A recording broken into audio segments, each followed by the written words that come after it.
Salut à toutes et à tous, c'est Matt. Alors aujourd'hui, on se retrouve pour une vidéo pronostic sur la première journée de la Ligue des Champions. Alors je m'excuse si je n'ai pas fait de vidéo depuis un certain temps, c'est juste que j'avais beaucoup de devoirs les dernières semaines avant les vacances et j'ai pas pu faire la vidéo pour la Ligue 1 ce week-end. Alors je m'en excuse, mais du coup je vais essayer de pronostiquer cette première journée de Ligue des Champions. Et au passage, je souhaite des bonnes vacances à tout le monde. Et avant de commencer la vidéo, n'hésitez pas à vous abonner, à lâcher un pouce bleu, ça fera toujours plaisir. Donc on commence avec le Dynamo de Kiev contre la Juve.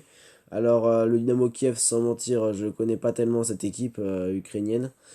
Je sais que c'est toujours difficile d'aller gagner là-bas. Et la Juve, de ce que j'ai vu, ça va pas trop en ce moment. Ils ont fait un match nul ce week-end face à Crotone, ce qui est pas une très très belle performance quand même, surtout avant un match de Ligue des Champions. Et en plus, vu que Ronaldo a été testé positif au Covid-19, il sera absent pour cette rencontre, ce qui est quand même un grand handicap, parce que la Juve, depuis ces derniers matchs, ils dépendent beaucoup de Cristiano Ronaldo. Donc ça a tout du match piège, celui-là. Donc je sais pas pourquoi, mais je dirais bien un match nul.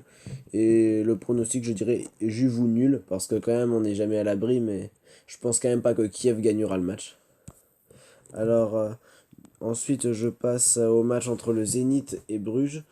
Alors, nous avons deux équipes, je pense, qui se valent parce que le Zénith à domicile c'est costaud, mais avec la situation actuelle, jouer à domicile ça change pas trop. À part que aller en Russie, il va faire froid. Et Bruges, c'est quand même une équipe qui peut embêter parce qu'on l'a vu l'année dernière qu'ils avaient embêté le Paris Saint-Germain, qu'ils avaient embêté le Real Madrid, surtout à Bernabeu. Donc ce match, il pourrait être plus intéressant que ce qu'il en a l'air. Je vois quand même le Zénith s'imposer parce que à domicile ils sont quand même très solides. Et ça, ils l'ont montré l'année dernière face à Lyon, face à Leipzig, que c'était solide. Donc je pense que le Zénith gagnera 2-1. Et le pronostic, je dirais Zénith ou nul. Là, on passe à Barcelone Ferencvaros. Alors, cette équipe, je la connais pas trop, donc je vais pas trop m'avancer, mais bon, je pense que je vais choquer personne en disant que le Barça va gagner assez facilement. Je vais dire une victoire 2 ou 3-0 du Barça, et le pronostic à prendre, ce sera le Barça gagnant. Là, on a, je pense, un des plus beaux matchs de la soirée entre Chelsea et Séville. Chelsea qui a fait un recrutement énorme pendant ce mercato avec l'arrivée de Kai Havertz, Timo Werner, Thiago Silva, Kim Ziyech, Kai Havertz, je sais pas si je l'ai dit. Donc ça fait un très très gros effectif. Mais après, ils ont quand même comme ils ont beaucoup de nouveaux joueurs, ils n'ont pas encore créé un gros collectif. Donc ça peut être un défaut pour ce match. Donc, et Séville est vainqueur tenant en titre de la Ligue Europa. A prouvé que c'était une équipe très dure à jouer. Donc ça va être un très très bon match. Et je vais quand même dire un match nul dans ce match. Je pense que Séville a les qualités requises pour embêter Chelsea. Et le pronostic, je vais dire le plus de 1,5 but. En score, je vois bien 2 partout par exemple. Ça me paraît assez cohérent. Là, on a Lazio de Rome contre le Borussia Dortmund. Alors là, la Lazio, je sais pas trop comment m'avancer avec eux parce que ils peuvent très bien être capables du bon comme du moins bon. Autant ils peuvent sortir un match exceptionnel comme ils peuvent sortir un match pitoyable. Donc je sais pas quel va être leur état d'esprit pour ce match. Si la Lazio fait un match sérieux, ils ont de quoi embêter Dortmund. Mais dans l'inverse, ils peuvent se prendre aussi une raclée. Donc ça pourrait être intéressant à voir ce match. Donc moi je vois personnellement une victoire du Borussia Dortmund à l'extérieur. Et le pari à prendre, ce sera le plus de 1,5 but parce que la défense de Dortmund est quand même réputée assez faible.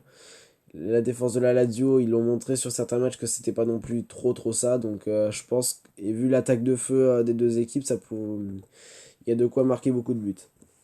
On a ensuite notre club français, un des clubs français qui joue, Paris contre Manchester United. Ça rappelle des mauvais souvenirs quand même il y a 2 ans avec la remontada au Parc des Princes. Après, c'est pas du tout le même contexte, c'est pas tellement comparable, mais ça va être la revanche du Paris Saint-Germain, peut-être. Donc, j'ai vu qu'il allait avoir beaucoup d'absents, je crois, à Paris. Attendez que je regarde. Euh, ouais, regardez la liste des absents à Paris. Bernat, Di Maria, Draxler, Icardi, Kerrer, Kurzawa, Marquinhos, Pereira, Verratti. C'est quand même, ça fait quand même beaucoup. Après, ils ont toujours Neymar, Mbappé, mais sans Di Maria, sans Icardi, sans Verratti, ça va être assez pénalisant. Et Manchester, vous avez vu, ils ont quasiment pas d'absents.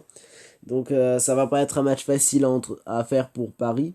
Après Paris, sur les dernières années en Ligue des Champions, la phase de poule, ça leur réussit plutôt bien. Les matchs en poule, ils sont très bons. C'est plutôt les matchs à élimination directe que ça bloque.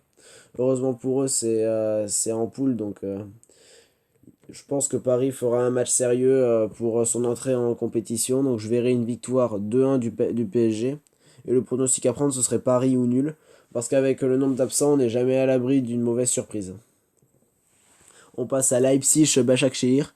Alors, cette équipe de Turquie, je la connais pas trop.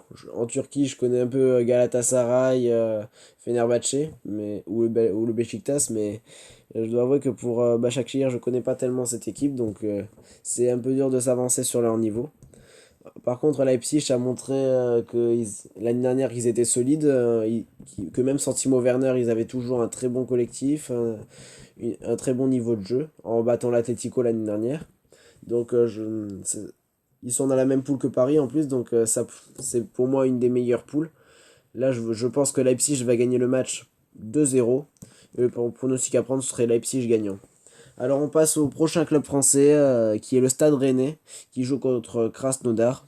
Alors ça pourrait être un match intéressant. Rennes qui fait son premier match de son histoire en Ligue des Champions.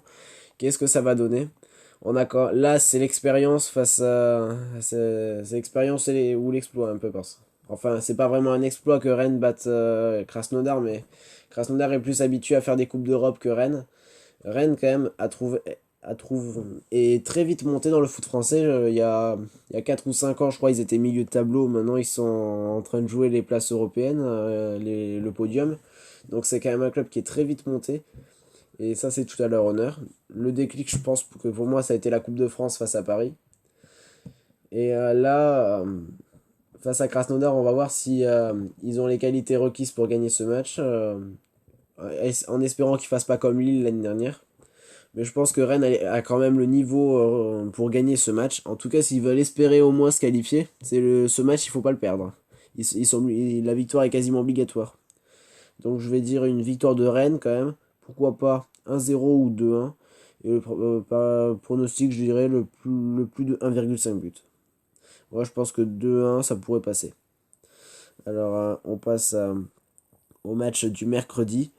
Alors là, on a le Real Madrid contre le Shakhtar. Alors là, j'ai vu que le Real Madrid s'était fait battre à domicile, je ne sais plus contre qui, mais ce week-end, ils ont été battus à domicile, ce qui est quand même une contre-performance. En face, on a le Shakhtar. Le Shakhtar qui est quand même habitué aussi de cette compétition comme le Real. Bon, le Real est quand même est quand même favori, mais je pense que le Real est favori et devrait gagner. Je vais dire une victoire 2-1 du Real. Mais attention parce que le Shakhtar c'est pas facile à jouer. Et le pronostic à prendre ce serait Real ou nul. Alors je vais passer à Salzbourg contre le Lokomotiv Moscou. Alors Salzbourg a montré l'année dernière qu'ils avaient un niveau très bon. Donc je vais dire une victoire, pourquoi pas 2-0 de Salzbourg face à Moscou. Là, on a un match qui pourrait être très intéressant, c'est l'Ajax face à la Juve. L'Ajax face à Liverpool, pardon. Alors, l'Ajax a quand même perdu des joueurs, mais c'est quand même encore une très belle équipe qu'il faut se méfier. En face, c'est Liverpool. C'est quand même, ils ont quand même l'air moins forts que l'année dernière, mais ça reste une grosse équipe. Ça va être une très belle affiche, je sens. Je vois un match nul, pourquoi pas 2 partout, un match assez spectaculaire. Et le pronostic à prendre, ce serait le plus de 1,5 but parce que je pense qu'il y aura beaucoup de buts dans ce match. On passe à Bayern Atlético. Alors, on a le tenant du titre. Alors, avec tout le respect que j'ai pour l'Atlético, je pense quand même que le Bayern gagnera parce que Avec l'armada offensive qu'ils ont, je pense que l'Atlético, malgré la bonne défense qu'ils ont, ne tiendront pas tout le match. Donc je vais dire une victoire 2-0 du Bayern. Et le pronostic à prendre, ce serait Bayern gagnant. On passe à l'Inter face à Mönchengladbach. L'Inter s'est fait battre par l'AC Milan ce week-end, mais c'est pas la Ligue des Champions après. Mönchengladbach est moins expérimenté que l'Inter dans cette compétition. Et l'Inter à domicile, selon moi, devrait gagner. Pourquoi pas 3-1. Et le pronostic à prendre, ce serait l'Inter gagnant. Alors, Manchester City face au FC Porto. Bon, je vais pas en parler 30 ans de ce match. Je vois une victoire facile de Manchester City. Pourquoi pas 3-0. Et le pronostic, je dirais Manchester City gagnant. Alors, on a Midtjylland contre l'Atalanta. Alors, là, je connais pas vraiment cette équipe. C'est roumain, je crois, cette équipe. Je suis pas sûr. En face, l'Atalanta Bergame, qui est une équipe très étonnante qu'on a vue l'année dernière. Ils ont été en quart de finale, éliminés sur le fil par le Paris Saint-Germain. Donc, ils ont commencé la saison tambour battant aussi, même s'ils se sont pris une raclée contre Naples. C'est quand même pas Naples qu'ils vont affronter. C'est quand même inférieur. Donc, je pense que l'Atalanta devrait gagner assez facilement. Je vais dire une victoire 2-0. Puis, le pronostic à prendre, ce serait Atalanta gagnant. On passe à notre dernier club français, l'Olympiakos face à l'Olympique de Marseille. Alors ça, je pense que c'est un des plus beaux, un des plus beaux. Enfin, après Bayern Atlético et Ajax Liverpool, je pense qu'on peut mettre ce match en numéro 3. Parce que franchement, l'Olympiakos, on aura Valbuena qui va jouer contre son ancienne équipe. Ça va faire bizarre. Mais l'Olympiakos, l'année dernière, on a bien vu que c'était très solide. Ils ont réussi quand même à éliminer cette équipe d'Arsenal. Donc ça prouve que cette équipe ne lâche rien. Et que c'est une équipe qu'il faut vraiment s'en méfier. En face, Marseille a fait un début de saison assez compliqué. Ils ont réussi à gagner face à Bordeaux. Mais ça reste quand même un début de saison assez compliqué. Parce qu'ils ont quand même fait des contre-performances contre Metz. Enfin, depuis le Classico gagné face à Paris, ils ont du mal. Donc ça va être un bon test pour Marseille de voir où ils en sont. Et puis s'ils veulent avoir de l'espoir pour se qualifier, il faut qu'ils gagnent ce match. Et c'est pas facile d'aller gagner en Grèce. Je vais dire une victoire de l'Olympiakos, même si je vais quand même soutenir Marseille pour les clubs français. Je vais dire une victoire 3-2 ou 3-1 peut-être de l'Olympiakos. Et le pronostic à prendre, ce serait Olympiakos ou nul. Alors voilà, vous connaissez tous mes pronos. Alors j'espère que cette vidéo vous aura plu. N'hésitez pas à lâcher un pouce bleu. Et moi je vous dis à la prochaine. Ciao à tous.